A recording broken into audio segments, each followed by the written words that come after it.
This is the story of the one. As head of maintenance at a concert hall, he knows the show must always go on. That's why he works behind the scenes, ensuring every light is working, the HVAC is humming, and his facility shines. With Grainger's supplies and solutions for every challenge he faces, plus 24/7 customer support, his venue never misses a beat. Call quickgrainger.com or just stop by. Grainger, for the ones who get it done.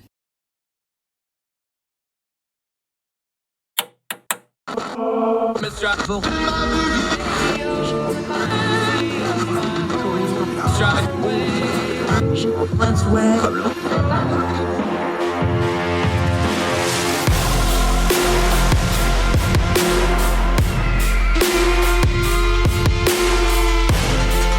your host, Andrew Donaldson.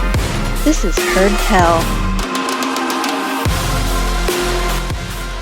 Welcome to Heard Tell. I'm Andrew Donaldson. Thank you so much for joining us with the most precious thing you have, your time, as we try to turn down the noise of the news cycle, get to the information we need to discern the times we live in. That's what we try to do on this program every time we're here.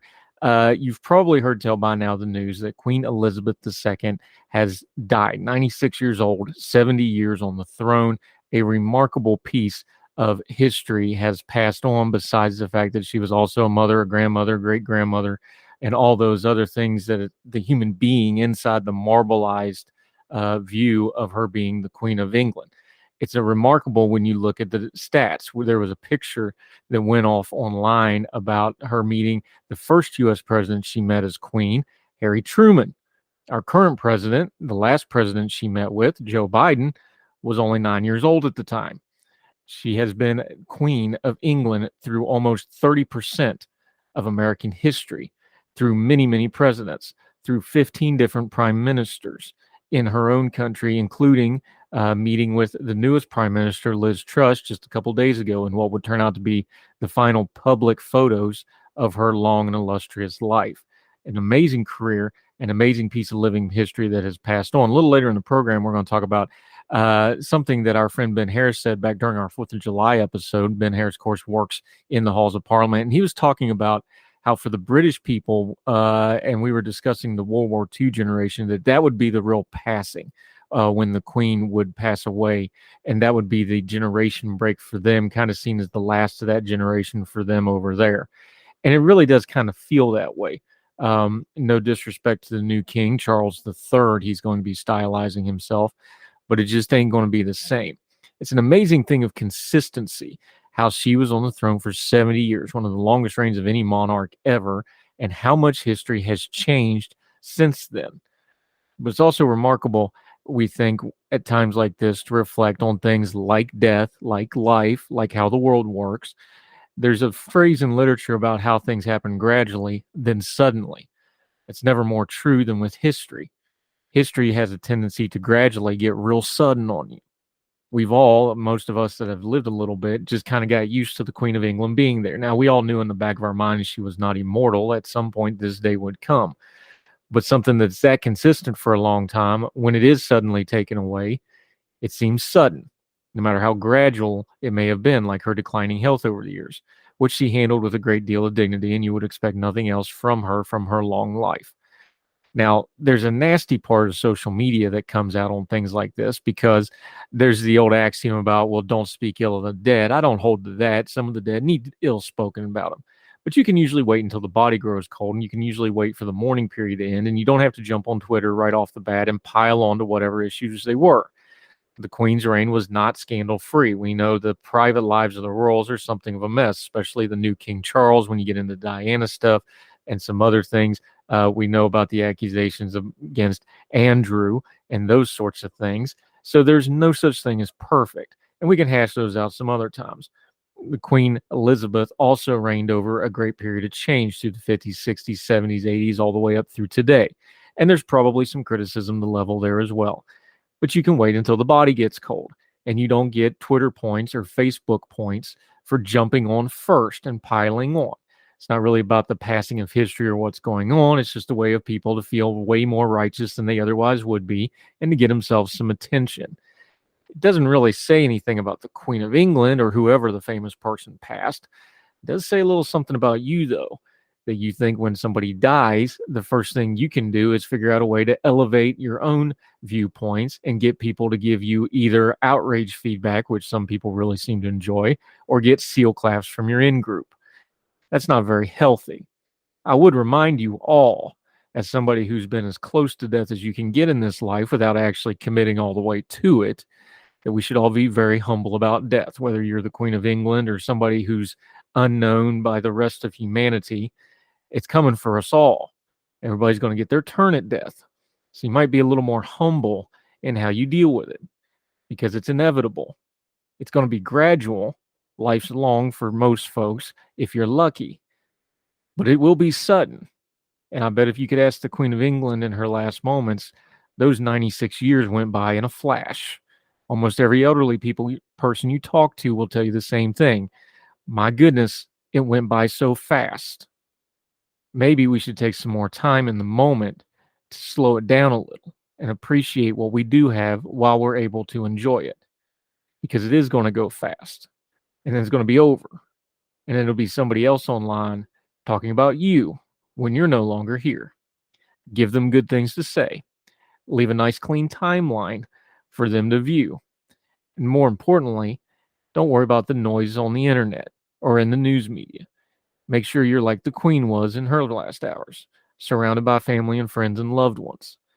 Because that's really the important part. Because what comes in the next life, those are the only things you're going to get to take with you.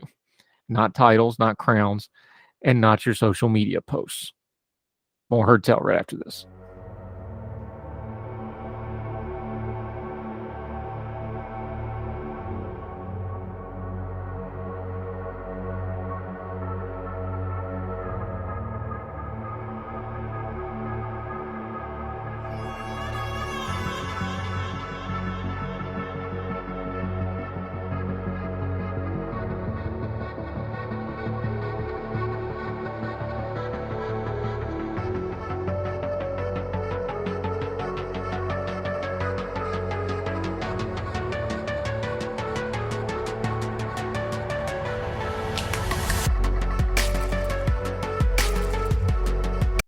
This is the story of the one.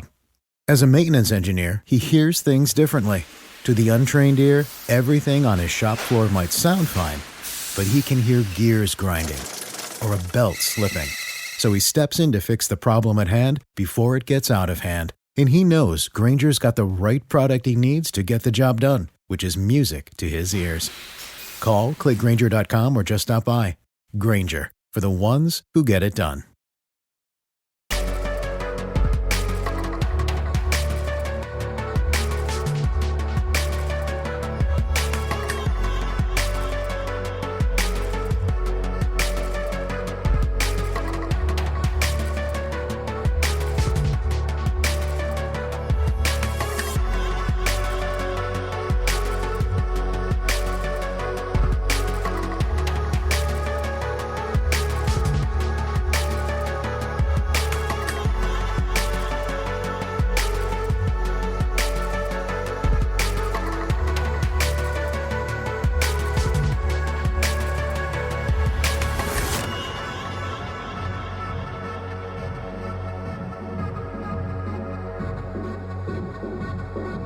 Welcome back to Heard Tell.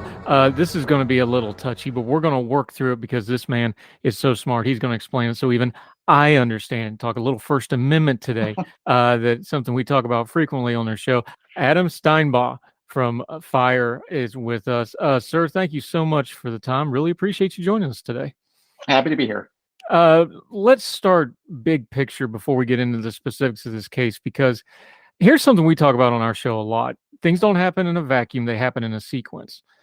We say things online. We say things in the media. Things become buzzwords.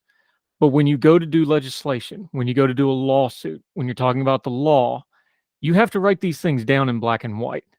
So with that in mind, sir, what is the legal definition of woke? Because if we're going to write laws about it, you think we would have a common definition of it. Do we?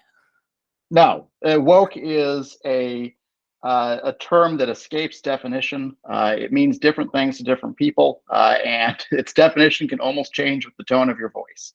So if you say, yeah, I'm woke, maybe that is you have a specific definition of that. But if someone says you're woke, they probably have a very different meaning of what woke is. But and I'm doing that a little teasingly, but that's kind of the crux of the problem when you legislate or try to do law with something like this is you can't just say something like a buzzword on social media. You have to write it down, and you got to write it down in black and white. So when you get to something like the Stop Woke Act, and they're using that as an acronym, we'll get into that as well. This is not just us spouting off on lines. Once you write it in black and white, it has to go up for judicial review. It has to match up to the Constitution. There's layers of why when you put something in black and white that it matters. That's the piece of this argument I think a lot of people just kind of skip over. It's like you can't just say you don't like something. You not only write legislation about it, legally you have to define it, right? You have to define it, and you have to do it in such a way that people can read it and understand what is prohibited and what is not. So that is especially important with speech, because if you have terms that maybe are nuanced or vague or just incomprehensible, people will look at the law and say, you know what, it's more rational for me to not say anything than to say something that is going to risk consequences, whether for me or my colleagues or my institution. And that is critical here, where you have a law that lists a number of viewpoints that you are not allowed to endorse. And if you do endorse them, or a court or your institution or a panel of lawmakers thinks that you endorse these viewpoints, your institution could lose tens of millions of dollars in funding. So that puts a big old thumb on the scales in terms of preventing people from being courageous enough to articulate concepts or discuss concepts in higher education. And that is the last place where you want to make people timid of debating ideas. Here's another place where the terminology comes in. We talk about things like academic freedom. That's kind of a vague term. People kind of generally know that, but where does that become problematic? Because we understand academic freedom of, oh, I'm going to say something and you're going to disagree and we're going to hash it out in a classroom setting. I think that's what most people have in mind. If you had a legal definition of that, though, it's a lot more vague what people can and can't do. And since, let's just be honest here, a lot of these colleges are state institutions, and then you have private institutions. That's where freedom of speech and the law on freedom of speech starts to get a lot more complicated, right? Well, it's there is no, there's a case in the 11th Circuit that says that there's no independent right to academic freedom. So, if you look at the First Amendment, there is nothing in there that explicitly says academic freedom. But that comes from tradition, and it comes from the way that we conceptualize our universities and colleges, which is that we want these to be places where people learn from competing ideas and from being uninhibited to discuss those ideas. So whether or not you label it academic freedom or you identify the right via the First Amendment, it is important to protect. And at public universities and colleges, because they are state institutions, the First Amendment applies to the way that they regulate student and faculty speech. And at private institutions, the First Amendment doesn't apply, but most of those institutions, or most educational institutions, promise academic freedom or freedom of speech to their students and faculty, because who would want to go to a college that doesn't promise that? So let's talk about this law specifically. There's two parts to this. There's the political part, and then there's the legislative law part of it. Start with the legislative part of it.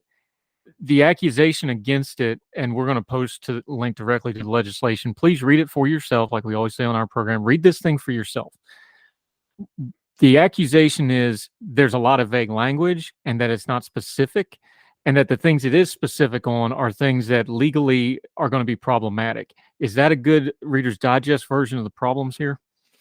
Yeah, I think so. It is a law that, reading it, I'm a First Amendment lawyer. My organization has defended faculty on both the right and the left for a very long time, and that is my role: is to be able to tell people what they can and can't say in the classroom, and be able to defend them when they are approaching the line of what is prohibited or permissible. I take a look at this law, and I can't give people a good prediction of what it does prohibit and what it protects. Yeah, Adam Steinbaugh joining us from FIRE. When you decided to make this into a lawsuit, there's another terminology thing. We always think about it. I was like, well, I'm going to sue somebody. Well, it doesn't really work that way. You have to have standing, you have to have cause, and you have to have, a reason to do it. Walk us through the general, walk us through the general public here. Your standing, why you think you have a case here, and what you're hoping to accomplish with the lawsuit. Well, we have a case because when you have lawmakers and the governor team up and pass a statute, and this is, one of the main legislative goals that they had. They had multiple press conferences and press releases, and really heralded this law. So they're very serious about this law.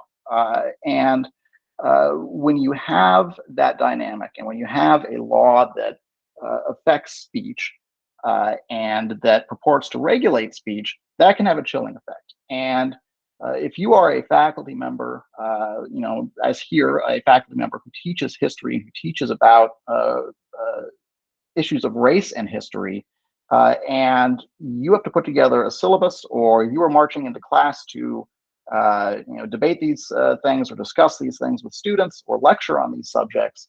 If you look at the law and you can't figure out whether or not your speech is prohibited or protected by the First Amendment, you are going to rationally refrain from speaking or lecturing or even getting close to these subjects. So when you have an objective chill like we do here, it is not just someone who is coming in and is just kind of theorizing and spitballing that maybe the law applies. There's a good argument that the law applies here.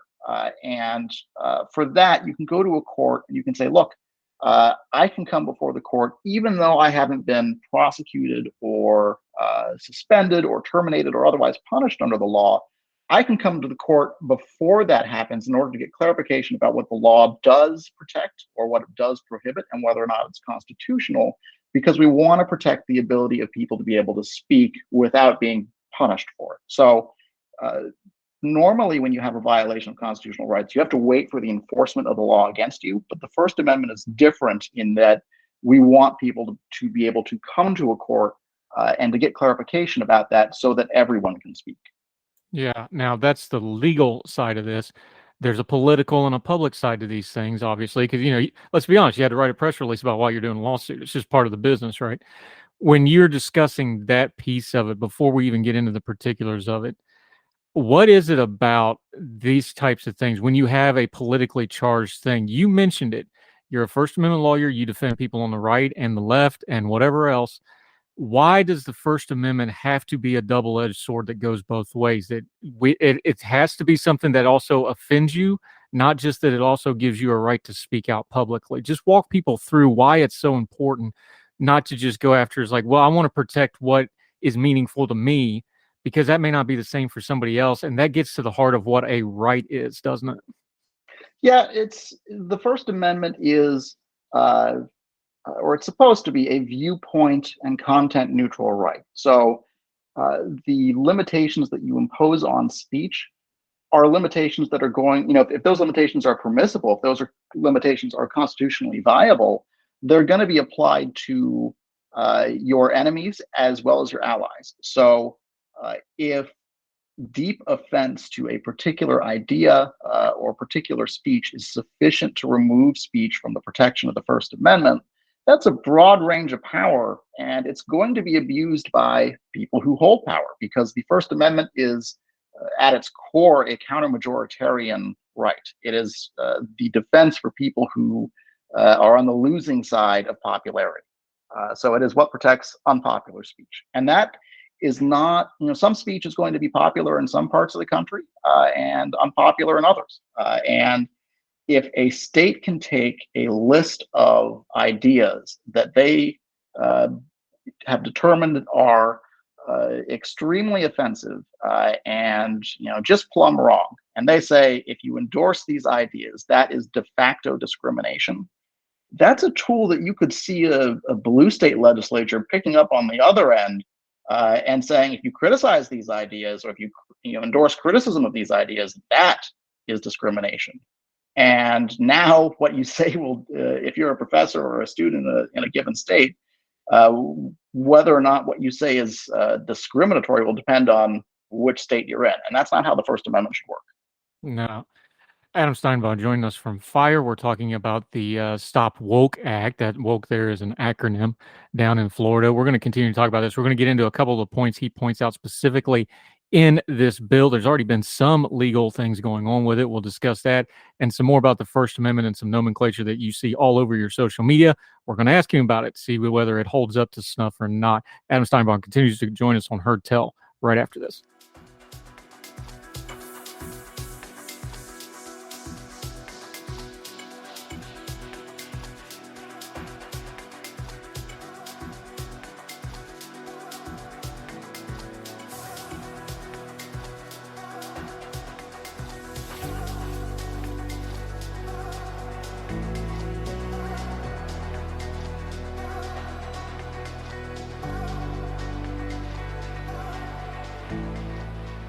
Welcome back to Heard Tell, talking some First Amendment with our friend Adam Steinbaugh. He's from Fire, a wonderful organization. If you're not following them, you need to. They might make you mad from time to time, as he said, because they defend everybody. They're all about the First Amendment and freedom. Let's talk about something specific in this bill, and you brought it up as part of the lawsuit.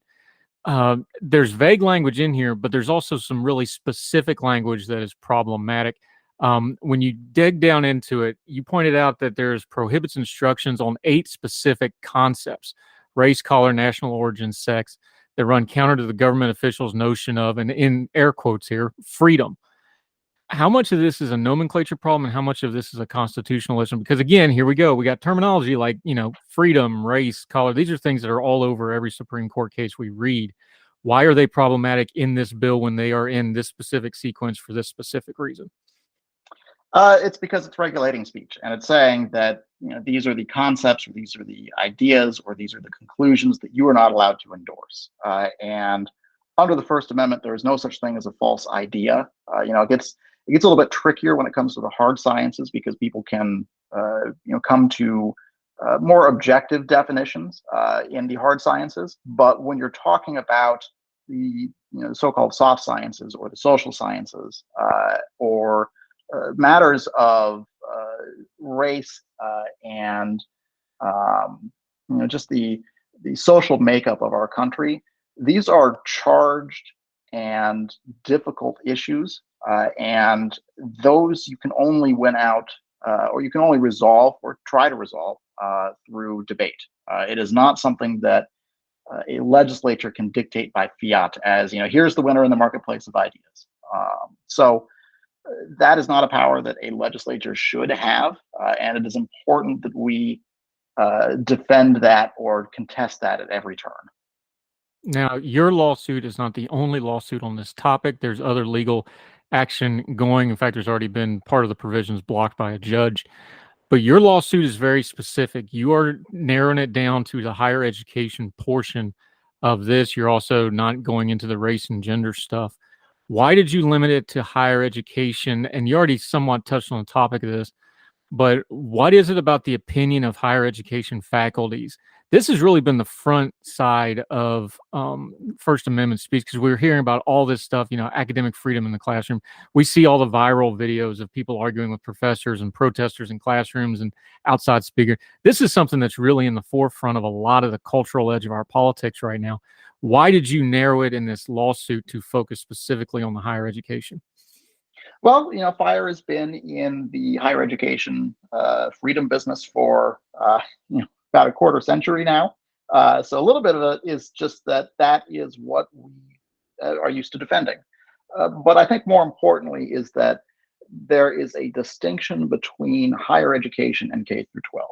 K through 12, obviously the people who are sitting at the desks in a K through 12 classroom are generally not adults. They are generally not there by choice. They are legally compelled to be there. And the function of K through 12 has a greater emphasis on communicating community values and instilling community values to students. So that involves a greater leeway of curricular choices, or gives greater leeway to the government to define what those curricular choices are, and for the community to define its own values. if you can test that or contrast that with higher education, these are students who are by and large adults. You can hand them a rifle and send them overseas to serve our country, and they can sign up for very expensive loans in order to go to college, and they are capable of making their own decisions. They can vote. They are fully, full participants in our society. And they should not be shielded from ideas simply because they are offensive. So, aside from who is in the classroom, the purpose of higher education involves different functions than K through 12. You go to college in order to encounter different ideas and then to contrast those and discuss them and figure out where you stand on those ideas. That's while there are some gray areas in K through 12, you can imagine a high school senior is probably going to be a little bit more rebellious and maybe looking to ideas that they might find subversive or anyway. The purpose of higher education is to encounter ideas that are different, whereas K through 12 is to be sort of on the receiving end of the ideas that society wants to impart. And that doesn't mean you have to agree with them. I think that the lesson from Tinker v. Des Moines, which you may recall is the case in which students wore black armbands in class to protest against the Vietnam War, the lesson from that is that students can dissent from whatever the majoritarian view is, even if they are in a high school or middle school. But the information they receive is going to be different than it is in higher ed. So higher ed and K through 12 are just fundamentally different, and it's important to protect the open marketplace of ideas in higher education. And that is particularly critical where you have lawmakers or state legislature trying to dictate what will be orthodox and what is not. Yeah, but you raise an excellent point. Something that doesn't get discussed here either is when you're dealing with secondary education as opposed to higher education, you've got an additional layer there because they're not adults. So you have parents. So what is the law? We have this debate. We've had it with the guns and medical care and everything. Are you magically an adult at age 18? Should your First Amendment rights change when you magically become an adult? And does your parents speak for you before? That seems like something down the road that's really going to get hashed out when we discuss these. Because again, your lawsuit's focusing on higher ed, but there's going to be other lawsuits about the high school edge of this. That's something that's not going to really get solved anytime soon. Is going to remain contentious of how much speech can a parent guard from the school system over their child, right? I think so, but I want to distinguish, draw a line between what a K through 12 institution imparts on kids in their class, as opposed to what students choose to believe or to say or to read. So it's one thing to say, okay, in the following, in the following periods of your classes today, you're going to learn the following subjects, and this is how they're going to be taught. It's another thing to say, these are the types of books you are allowed to check out from the library and exercising your own choice. Because students, especially as they get older, they're autonomous. They have their own rights. And parents have certainly important rights in determining or guiding the education of their students. But that doesn't mean that that the First Amendment rights for a young person turn on or off on the day they turn 18.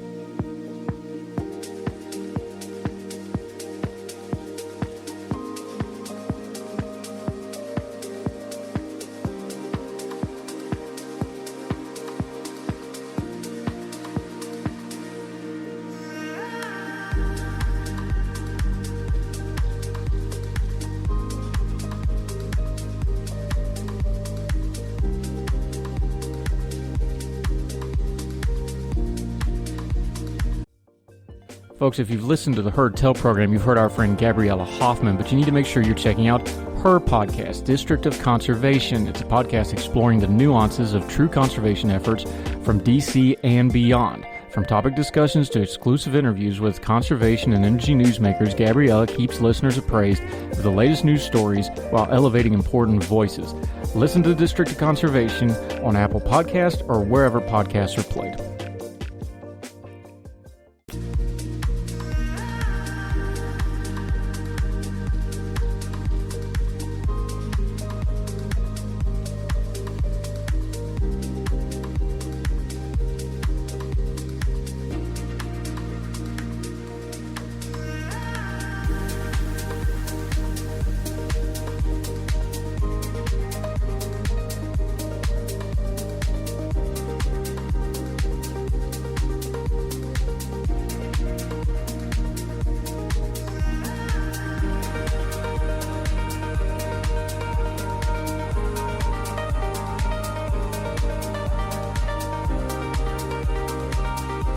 Adam Steinbaugh joining us. Okay, you're a First Amendment lawyer. For the purposes of this conversation, we're not going to hold that against you, but we are going to ask you some questions about it because you may have noticed that online, especially on the interwebs and on things like Twitter and Facebook, there's a lot of bad legal advice regarding the First Amendment floating around. So we're going to ask you a couple questions about a few of them. Let's start with one of everybody's favorites that's just gotten flogged to death in the wrong direction. Yelling fire in a crowded theater. Walk us through that one a little bit, because everybody seems to want to bend that one out whenever there's a debate online. I don't think they really realize what they're actually saying and where that trope comes from. Just deal with that one real quick for us. Well, it was a metaphor, and it's catchy, it's clever. It captures a concept for a lot of people, which is that some speech is unprotected, but that's a truism.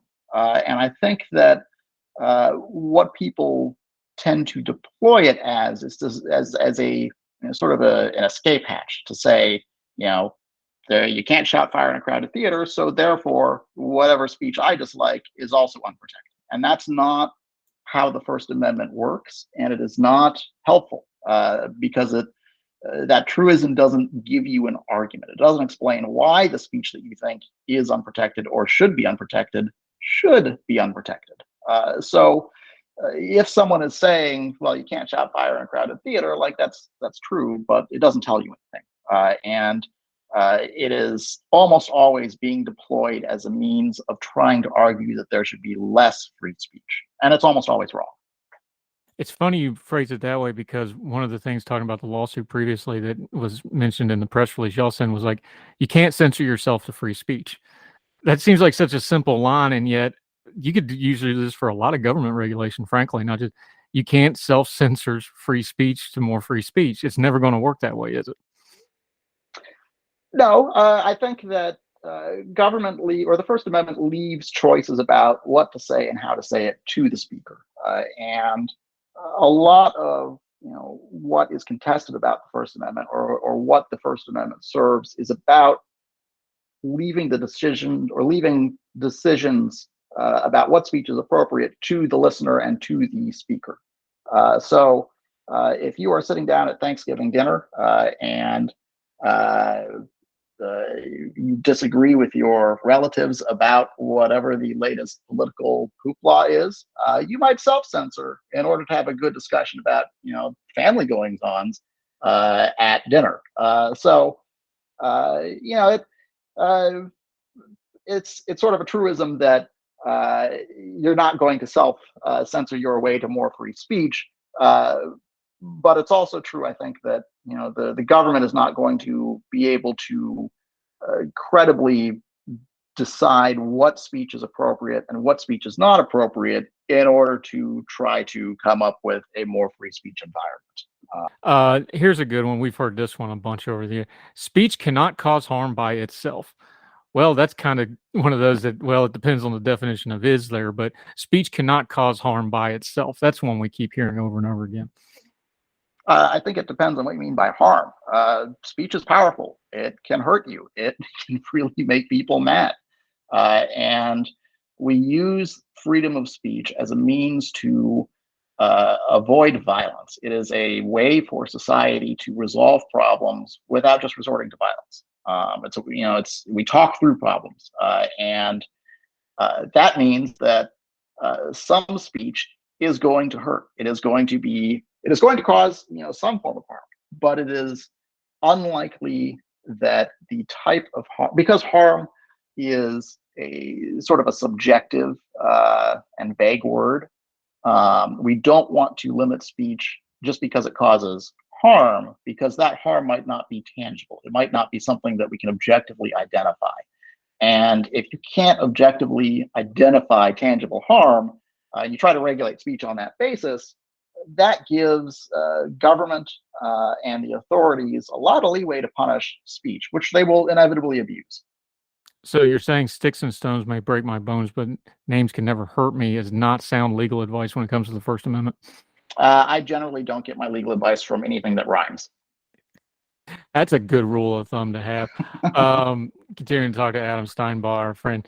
Here's one that folks get in a little bit of a twist. Again, this one depends, because I've actually said this one myself sometimes. So the best remedy for disfavored speech is more speech, or the other, if you put it in the vernacular like we normal people talk, the best remedy for bad speech is more good speech. How's that one land with you in the First Amendment, do you think? I like it, but that doesn't mean that more speech is always the remedy. It's just the remedy that the First Amendment prefers to censorship. So if you encounter, someone standing on a street corner who is trying to explain to you that the moon landing was faked, you debating them is probably not going to be the best remedy to that. You walking away might be the best remedy to that. So that is the solution to free speech or to offensive speech, is something that the First Amendment leaves to the person, encountering it. They can answer back. They can give a full-throated response, or they could walk away. But what they can't do is censor. Yeah, and that one leads us to our final one that I've got lined up for you. Censorship. Everybody thinks online social media restrictions are a form of censorship. Does the First Amendment trump that little box everybody clicked and didn't read all the information about terms of service, or are their free speech rights really being trampled when they get a timeout on Twitter? Well, I think there's, free speech is a cultural value. The First Amendment refers to the freedom of speech, and there's the First Amendment as a legal principle. The First Amendment generally protects the content decisions by Twitter and its users. So if you go and block someone on Twitter, you're probably inhibiting their speech. You're definitely preventing them from talking to you and talking to the other people that you talk to. And that is a limitation on their broader freedom of speech. But it has nothing to do with the First Amendment, because the First Amendment only limits government actors, and Twitter is not a government actor. So if Twitter decides to promote particular speech or to remove particular speech, that may be an illiberal decision. That may be a bad decision, but it is also a decision that is protected by the First Amendment, because the First Amendment defers that decision to people, not the government. Yeah, good stuff. Adam Steinbaugh joining us. Speaking of censoring and editing, we were looking at your Twitter feed, my friend, and friends hold friends accountable. On September the 1st, you tweeted, and I'm quoting, "The edit button is a good idea, and I, lowercase I, will edit this tweet if it turns out to be a bad idea." Adam Steinbaugh, to defend your tweet. Can we edit this later? I will not defend anything. There's some speech I will defend, but I cannot defend anything I say. That is just over the line. I'm actually, see, this is actually a good teachable point, though, because ever since they started on Twitter, I've been on Twitter about 4 or 5 years now. Everybody always talks about the edit button, and it's like, I don't know that I want an edit button, because I can either delete the whole thing, or I can just fix it, or I can just leave it. I usually just leave it because it's become part of the thing, as everybody knows I can't spell and I can't pronounce things right. I just kind of leave it. Where do you fall on something like that? Should people have a right to fix their mistakes? It's kind of a silly thing when it comes to Twitter, but there is a free speech concept buried in there of like, do you have a right to fix your own mistake? I don't know if I'd frame it as a right. I think it is useful. I like the idea of an edit button, because I think it allows people to, people get things wrong. And there are going to be some scoundrels out there who will just never correct a mistake on Twitter. But some people, once you get a lot of traffic going to a tweet and you think you've made a mistake, you might want to alert everyone else to say, like, hey, I was wrong. I'm fessing up. Here's what I was wrong about. That might do a lot of good to protect against misinformation or people's mistakes. I like the idea as long as it is very transparent that there has been an edit, because I think it's important to ward against people abusing that and essentially fooling people, which I will absolutely abuse. But I think that as long as it's transparent and you can see when something has been edited and how it has been edited, I think that's helpful. Yeah. Just full disclosure here, we self-censor because you also had a spammers joke in there that we let go. So we weren't trying to be too harsh with you. Adam Steinbaugh joining us from FIRE. Appreciate your time on this. That's a lighter side of a very heavy topic, but we need to do that to get through the days we live in. Where can folks follow you and follow the work at FIRE and keep up with this lawsuit as it goes forward until we see you again on Heard Tell Again, my friend?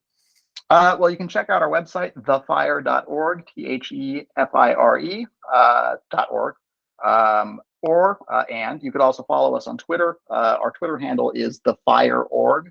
And I would not recommend following me on Twitter because I will abuse that. Yeah. The FIRE is an excellent organization, kind of what the ACLU used to be when they still had their faculties about them. They defend everybody. They defend free speech, like it, don't like it, good, bad, indifferent. Great organization, and very much appreciate your time and expertise today, sir. Really looking forward to having you back again, and we'll talk soon. Thanks for having me. Yes, sir. Thank you.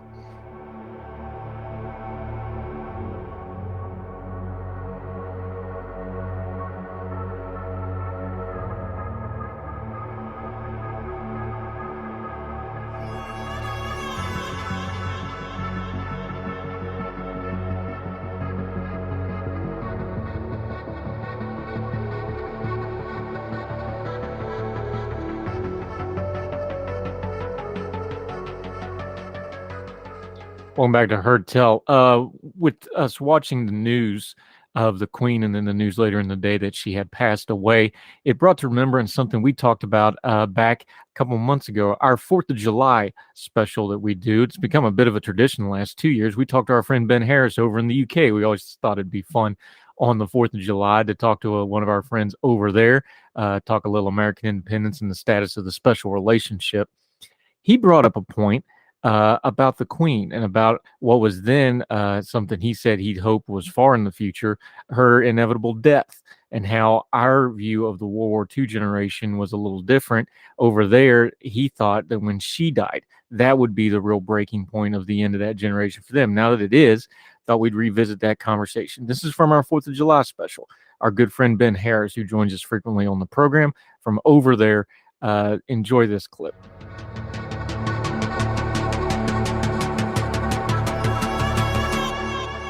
We joke about it. One of the great honors in my life, though, and I've got this on my mind because Woody Williams just died. That's the last Medal of Honor recipient from World War II generation for the American side. I saw that, yeah. I remember and it just happened by accident, I was in London for the 60th anniversary of D-Day. And I was actually, on the HMS Belfast. They were actually filming a documentary on the fantail of the ship. I got to meet some of the British veterans of that just one of the real honors of my life. I'm just saying, sitting and talking to these guys because they were all queued up to go do interviews and things. And just by happenstance, I got to talk to them. That generation's almost gone. We're very aware of it in America, of course. Same thing in England. That generation is just about gone. I don't know what the numbers there are. We're down into the low 100,000s and dwindling quickly. Is there a sense in England as well? Because that's kind of the last war we really fought together. Not that we weren't in, Afghanistan and Iraq and other parts of the world, but that's the one everybody thinks about is us coming to World War II, Britain standing alone, and then American came alongside. That's just a big part of the mythology for both of our countries. Is there a danger of that sliding into history a little bit with that generation passing away? Is there an understanding of this is a title shift, that this generation is almost gone and we're just going to read about them? We're not going to be able to talk to them anymore.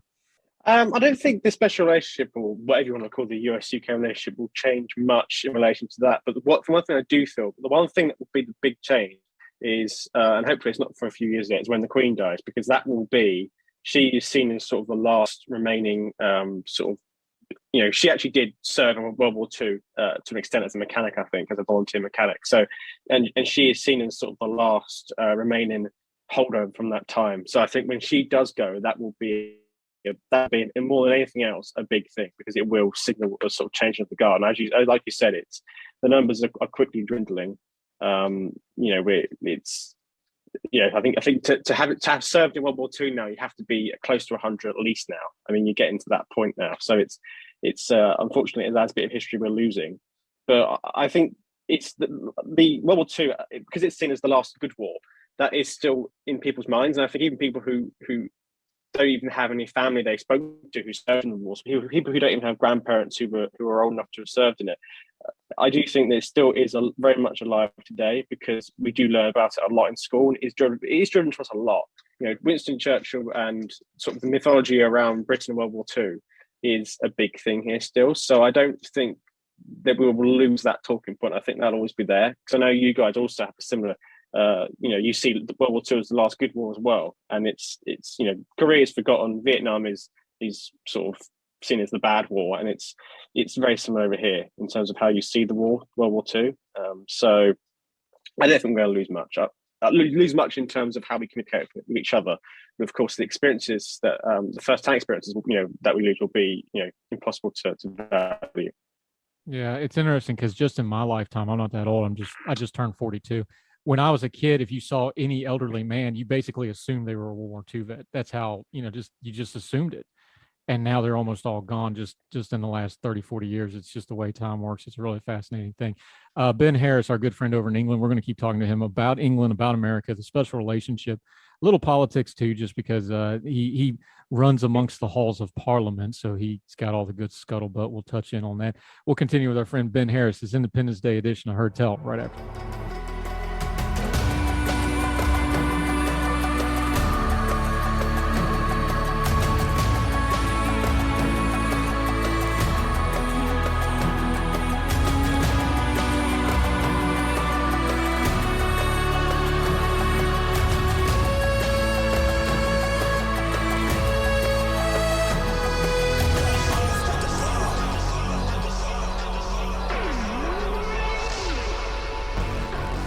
And that'll do it for Heard Tell for this Friday. Hope you all have a great weekend lined up. I know we're going to try to do some family stuff. Encourage you to do the same.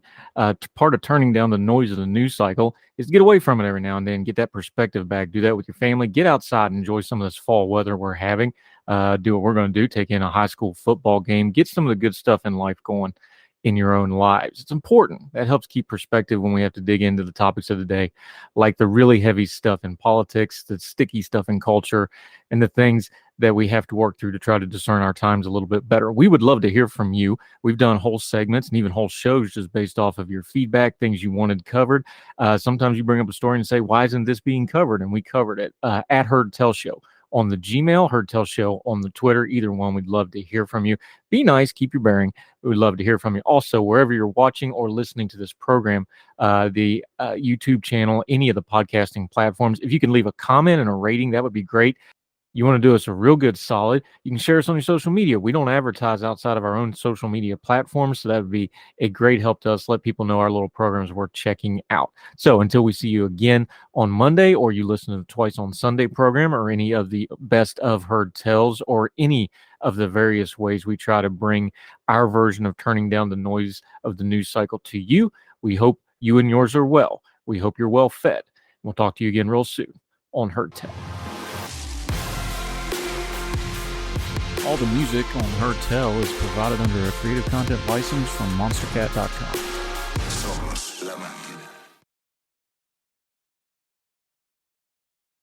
For the ones who know safety isn't a catchphrase, it's a culture. And the ones who help make sure everyone makes it home safe. For the safety-minded who watch everyone's backs, Grainger offers supplies and solutions for every industry, as well as safety assessments and training to keep your facilities safe and your people safer. Call, click Grainger.com, or just stop by. Grainger, for the ones who get it done.